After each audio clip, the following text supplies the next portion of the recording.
Are you tired of being held back by your ego? Do you want to live a more fulfilling and meaningful life?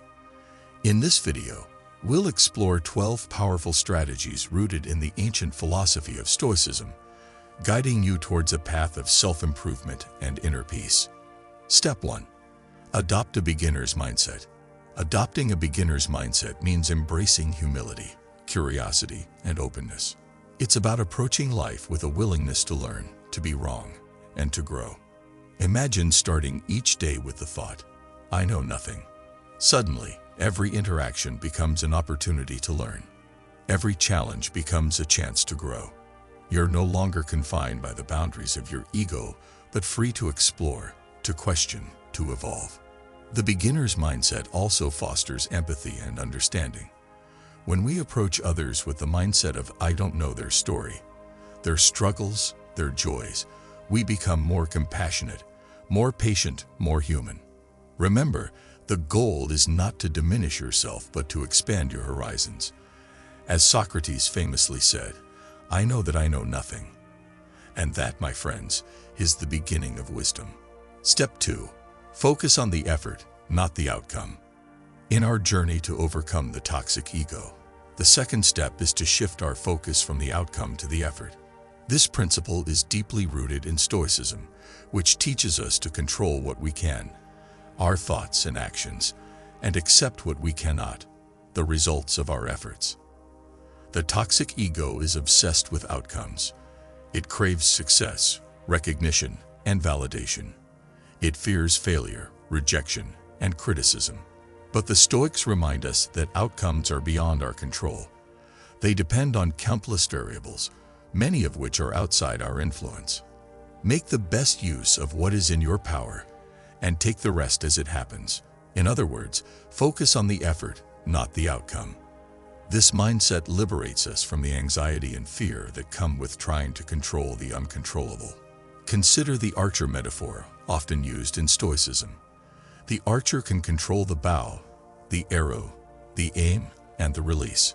But once the arrow leaves the bow, its path is influenced by factors beyond the archer's control: the wind, the weather, the target's movement. The archer can only do their best and accept the result. When we focus on the effort, every action becomes an end in itself. We find joy and fulfillment in the process, not just the result. We become more resilient, more persistent, more present. This mindset also helps us deal with failure and setbacks. If we focus on the outcome, failure can be devastating. But if we focus on the effort, failure is just another opportunity to learn and grow. Marcus Aurelius reminds us, "What stands in the way becomes the way." Practice mindfulness. Be present in the moment, fully engaged in the task at hand. And always remember, the only thing you can truly control is your effort. The rest is up to the universe. Step 3. Choose purpose over passion. As we continue our journey, the third step is to choose purpose over passion. This might sound counterintuitive in a culture that glorifies following your passion. The toxic ego is driven by passions, intense, uncontrolled emotions that can lead us astray. It chases after fleeting pleasures and shies away from discomfort. But the Stoics remind us that a life well lived is one guided by purpose, not passion. Passion is about what you love to do. Purpose is about what you're meant to do. Passion is about you. Purpose is about something greater than you. Passion can fade. Purpose endures. Let all your efforts be directed to something. Let it keep that end in view. In other words, let your actions be guided by your purpose. Living with purpose gives life meaning and direction. It provides a steady compass when passions ebb and flow. It helps us navigate challenges and setbacks. It connects us to something larger than ourselves. Remember, your purpose doesn't have to be grand or world-changing. It could be as simple as being a good parent, a supportive friend, or a conscientious worker. What matters is that it gives your life meaning and direction. Once you've found your purpose, align your actions with it. Let it guide your decisions, big and small. Use it as a lens to evaluate opportunities and challenges. And remember, living with purpose doesn't mean denying your passions. It means channeling them towards something meaningful, It means using your passions to fuel your purpose. Step 4. Know what matters to you and ruthlessly say no to everything else. In our quest to overcome the toxic ego, the fourth step is to know what matters to you and ruthlessly say no to everything else. This principle is rooted in the Stoic virtue of temperance, the practice of self-control and moderation. To live a meaningful life, we must discern what truly matters and eliminate the rest. This requires self-awareness and courage. Self-awareness to know your values, priorities, and goals. Courage to say no to everything that doesn't align with them. Once you know what matters, practice saying no. This can be challenging, especially if you're used to pleasing others. But remember, every time you say yes to something unimportant, you're saying no to something important. Step 5. Learn to manage yourself. As we continue our journey, the fifth step is to learn to manage yourself. This principle aligns with the Stoic concept of self-command, the ability to regulate our thoughts, emotions, and actions. Self-management begins with self-awareness. You must know yourself, your strengths, weaknesses, triggers, and patterns before you can manage yourself. Spend time in reflection and introspection. Journal your thoughts and feelings. Seek feedback from trusted sources. Once you know yourself, you can start to manage your thoughts. The Stoics believe that our emotions and actions stem from our thoughts. Therefore, if we can control our thoughts, we can control our lives. Manage your emotions. The Stoics didn't advocate for suppressing emotions, but rather for understanding and regulating them. Don't let your emotions control you. Instead, acknowledge them, process them, and let them go. Mindfulness and meditation can be powerful tools for emotional regulation. They help you stay present with your emotions without getting swept away by them. Self-management also involves setting boundaries. Know your limits and respect them.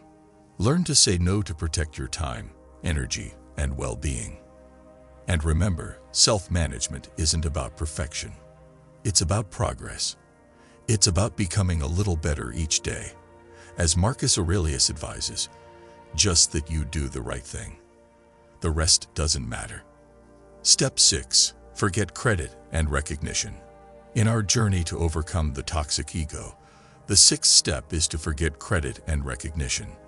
This principle resonates with the Stoic virtue of humility, the quality of being modest and unpretentious. The toxic ego craves credit and recognition. It wants to be seen, admired, and validated. But the Stoics remind us that external validation is fleeting and unreliable. True worth comes from within, not from the opinions of others. Credit and recognition liberates you from the anxiety and insecurity that come with depending on others' approval. It allows you to act with authenticity and integrity, rather than for applause. It also fosters humility. When you forget credit and recognition, you acknowledge that your successes are not solely your own. You recognize the contributions of others and the role of fortune in your achievements. It promotes collaboration and teamwork. When you're not concerned with who gets the credit, you're more open to sharing ideas, learning from others, and working together towards a common goal. Celebrate the successes of others. Be genuinely happy for their achievements, rather than envious or resentful. Remember, their success doesn't diminish yours. And always remember, the goal is not to diminish your worth, but to detach it from external validation. Your worth is inherent, not earned. It comes from who you are, not what others think of you. Step 7. Choose alive time over dead time. The toxic ego often leads us to waste time on trivial pursuits. It dwells on the past, worries about the future, and overlooks the present. But the Stoics remind us that time is our most precious resource. Alive time is time spent purposefully and mindfully. It's time spent learning, growing, creating, connecting, and contributing. Dead time, on the other hand, is time spent mindlessly and passively. It's time wasted on distractions, indulgences, and idle worries. To choose alive time over dead time, start by cultivating mindfulness. Be present in the moment, fully engaged in whatever you're doing. Mindfulness turns even the most mundane tasks into a lifetime. Set clear goals and priorities. Know what you want to achieve and how you plan to achieve it. This gives your time direction and purpose. Embrace lifelong learning. The Stoics believed in continuous growth and self-improvement. Always be curious, always be learning. Turn every experience into a lesson. And remember, a lifetime isn't just about productivity. It's also about rest, reflection, and relationships. It's about living a full, balanced life. Step 8. When you find yourself in a hole, stop digging. In our journey to overcome the toxic ego, the 8th step is to recognize when we're in a hole and stop digging. This principle aligns with the Stoic virtue of prudence, the ability to govern and discipline oneself through the use of reason. The toxic ego often traps us in cycles of destructive behavior. It urges us to keep digging, even when we're already in a hole. But the Stoics remind us that persistence is only a virtue when it's paired with wisdom. The first step is to recognize when you're in a hole. This requires self-awareness and honesty. Are your actions moving you towards your goals or away from them? Are they aligned with your values or contradicting them? Once you recognize you're in a hole, stop digging. Pause, reflect, and reassess. This can be challenging, especially if you're driven by momentum or fear of failure. But remember, it's better to change course than to continue down a destructive path. Marcus Aurelius advises, if you are distressed by anything external, the pain is not due to the thing itself, but to your estimate of it. And this you have the power to revoke at any moment. In other words, you always have the power to change your perspective and your actions. But how do you climb out of the hole? Start by accepting responsibility. Acknowledge your role in digging the hole and commit to filling it in. Blaming others or external circumstances will only keep you stuck. Make a plan. Break down the steps you need to take to fill in the hole and move forward. Make sure your plan is realistic, actionable, and aligned with your values and goals. And remember, it's okay to ask for help. We're not meant to navigate life's challenges alone. We are not born for ourselves alone, but our country claims a share of our being, and our friends a share. Learn from the experience. Every hole is an opportunity to grow, to learn, to become wiser. Reflect on what led you to dig the hole and how you can avoid similar situations in the future. Step 9. Always stay a learner. As we near the end of our journey, the 9th step is to always stay a learner. This principle is at the heart of Stoicism, which teaches that wisdom and virtue are lifelong pursuits. The toxic ego believes it knows everything. It shuns new ideas, dismisses differing opinions, and scoffs at feedback. But the Stoics remind us that the wisest among us are those who realize how little they know. Lifelong learning keeps our minds sharp, our hearts open, and our spirits humble. It helps us adapt to change, overcome challenges, and continuously improve. It's impossible for someone to begin to learn what he thinks he already knows. To stay a learner, start by cultivating a beginner's mindset. Approach every situation with curiosity and openness. Be eager to learn, even from those who may know less than you. Embrace the Socratic method. Ask questions, challenge assumptions, and explore ideas. Remember, Socrates believed that wisdom begins with the acknowledgement of one's own ignorance. Seek out new experiences, travel, read widely, try new hobbies. Every experience is an opportunity to learn and grow. As long as you live, keep learning how to live. And don't be afraid to make mistakes. Mistakes are not signs of failure but opportunities for learning. They help us understand what works and what doesn't. They guide us towards better decisions and actions. But lifelong learning isn't just about acquiring knowledge. It's also about cultivating wisdom and virtue. It's about becoming a better person, not just a smarter one. The Stoics believed in learning from the wisdom of others. They studied the lives and teachings of great philosophers, leaders, and sages. They sought out mentors and role models who embodied the virtues they aspired to. And they believed in learning from nature. They observed the natural world, reflecting on the interconnectedness of all things and the impermanence of life. The Stoics believed in learning from adversity. They saw challenges, setbacks, and hardships as opportunities for growth. As Marcus Aurelius advises, the impediment to action advances action. What stands in the way becomes the way. Step 10. Stop playing the image game. Focus on a higher purpose. As we approach the end of our journey, the 10th step is to stop playing the image game and focus on a higher purpose. This principle resonates with the Stoic virtue of magnanimity, the quality of being noble, generous, and above petty concerns. The toxic ego is obsessed with image. It cares more about appearing good than being good.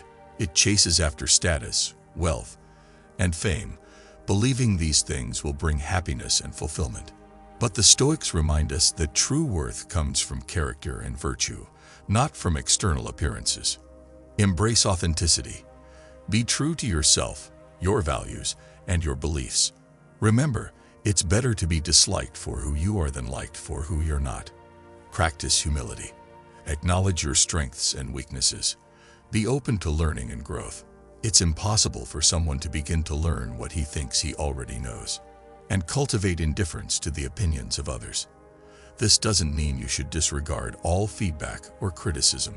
It means you should evaluate it objectively, without letting it define your worth or dictate your actions.